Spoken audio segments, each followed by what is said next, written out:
What's up, YouTube? This is Too Raw for TV. All right, so before I get into this video, I want to give a big shout out to one of my subscribers for showing love to the channel. Much respect to Keenan Ivory Wayne's voice with the $20 donation via the Cash App. He says, quote, appreciate your content, bruh. Keep doing your thing. I'm going to keep doing my thing, bro. I'm going to keep speaking out for these players that I think are being wrong. I'm going to keep stepping up and supporting the players that I think are not getting the just due. And I'm gonna keep calling out these bums in the media who aren't being called out. And the players that the media refuse to call out for poor play or for treachery. But shout out to you, man, for showing love. You've shown love to me in the past, whether it's through monetary donations or whether, it's through positive comments and sometimes even constructive criticism. You know what I'm saying? We're not going to always agree on everything. And I'm a person, I like to come to my conclusions through facts. I'm not a person who is in love with my own opinion. Uh, if the current evidence uh, is accurate, that's going to help to determine how I feel about shit. My opinions, my stances are based on facts. And if your opinion and stances are not based upon fact, then what are they based upon? Your ego? Lies?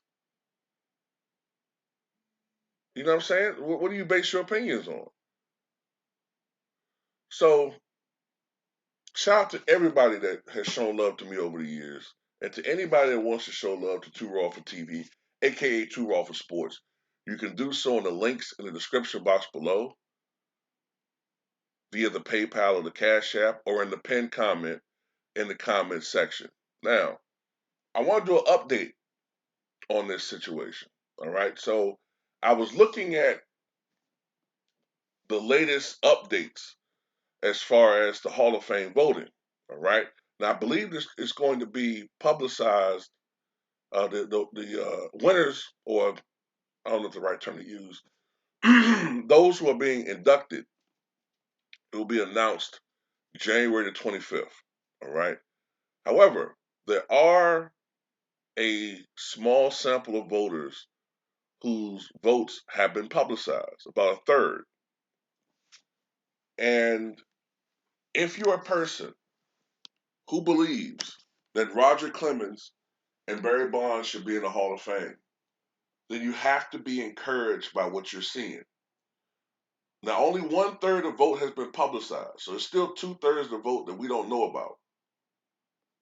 But the present trends favor, listen to me now, the present trends favor that Roger Clemens and Barry Bonds will be inducted.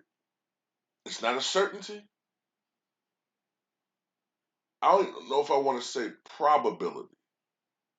Let's just say a strong possibility. That might be the best term to use. Now, right now, the leading vote getter is David Ortiz. He's over 83%. Now, let's make this clear. To be inducted into the Hall of Fame on the ballots, you have to get a minimum of 75% of the vote.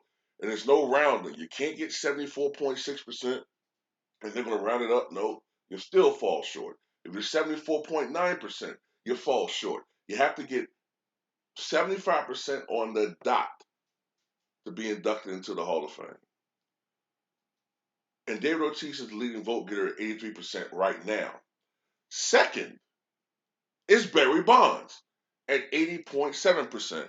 Roger Clemens is third at 79.3%. And right now, they are the only three that are above what is public anyway, the 75% threshold. Now, there's a couple things that shocked me a little bit. Scott Rowland is right now, well, Scott Rowland is literally rolling because he's up to 72%. But one thing that has shocked me is Curt Schilling has lost ground. Curt Schilling, who last year was up to 71%. He got 71% overall in the official tally. But right now, with the tracker, he's only at 58% of what has been publicly released. So he's really gonna have to clean up to make the threshold. You know, he's gonna have to get like something like 85% of what's remaining, which is not likely. And so we're gonna probably get another outburst from Kurt Schilling saying, "Get me off this fucking liberal leaning piece of shit." You know how he is. I don't know, man. I think Kurt Schilling should get in, man. I don't know whether they're playing politics. They're gonna hold off to next year, whatever. Alex Rodriguez, if you're interested in him, he's not getting in. He's only at 45%, and that's a protest vote because he was caught twice. Twice. Okay? So he's not going to get in this year. He's probably not going to get in next year. But I do suspect that he's going to get in eventually. I suspect he's going to get in eventually. And what else do I want to say? I've noticed that a couple of other players who have been linked to steroids have suddenly surged. Manny Ramirez, who's had been like 13%, 20%, right now he's at 41%. Gary Sheffield, who a couple of years ago was in the 20s, he's at 51%. This is the best he's ever done. But he only has 2 more years on the ballot. So he has to make up some ground to get inducted. But I think Sheffield might get in, though, because Chef, if I'm not mistaken, I don't think he's ever been linked. I think it's suspicion. I'm not certain about that. But I want to make a point here, though. I think that David Ortiz's presence on the ballot is helping Barry Bonds and Roger Clemens. And I'm going to tell you why. Because a lot of these voters cannot logically come to a argument that makes any fucking sense, in my opinion. To vote for David Ortiz, who was linked to the Mitchell report, right? Now you could say, well, it didn't say what drugs, it didn't say this drugs, or whatever, right? But still, he was linked to a banned substance in the Mitchell report. But you're voting for Ortiz because you like him. You like him. Plus, there's that New England, you know,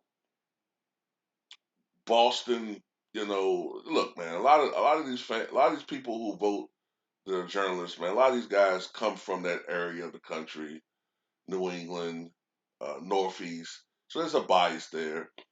Like I said, David Ortiz was very friendly and is very friendly with the media. He got along with those guys swimmingly. There's a bias there. Barry Bonds and Roger Clemens never really got along well with the media. That's been an established fact. But that should not be a factor into why you don't vote for someone. But the thing is, they've never been caught using anything. Never. You can suspect them all you want, but suspicion should not be enough to convict someone. So it's hypocrisy for someone to vote for David Ortiz, but not vote for Roger Clemens and Barry Bonds because you suspect they did something. That's bullshit. And I've seen a couple of writers say that. Well, guess what? You're full of shit. You're full of shit. Now, me with Pete Rose, I understand some people say, you know, he shouldn't get in. My thing is, it's just hard for me to see the all-time hits leader. I mean, it's been enough. It's been long enough. It's been long enough. It's been 30 something years, and you know, it's difficult for me to see someone like Pete Rose not get in, but baseball have this moral clause, and you have all of these drunkards, you have all of these racists and Klansmen and wife beaters, and in Ty Cobb's case, a potential, murderer in the Hall of Fame, but you won't put these guys in because you suspect they did something. Ty Cobb bragged about killing a man in downtown Detroit back in 1912, I think in an alley. And whether he did it or not is not known. But at the end of the day, this is the guy that also went into the stands and beat up a disabled man. But you want to talk about class. Really? At the end of the day, if you want to be technical about it, even if you take out those years that you think Barry Bonds used steroids, 86 to 99 was still Hall of Fame caliber play. Still, if he just retired then, he would be a first ballot. He just went into a whole nother level.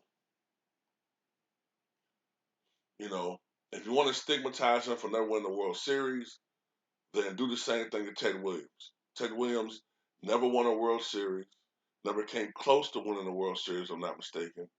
And he actually, in the playoffs, stunk up the joint for most of his career. So, that's a fail. Fail. So at the end of the day, man, I think it looks good for Roger Clemens and Barry Bonds. It looks really good. I just hope that the trends continue. And this will be one Cooperstown induction ceremony I'm going to watch. And I'm looking to see how some of these athletes and reporters and journalists respond if they get in, because they're going to have some haters, and I'm going to have some heat for their ass. I'm going to have some real Choco Briquette fucking flaming Cheeto goddamn Saturn fucking uh, heat wave heat for their ass. But tell me what you guys think.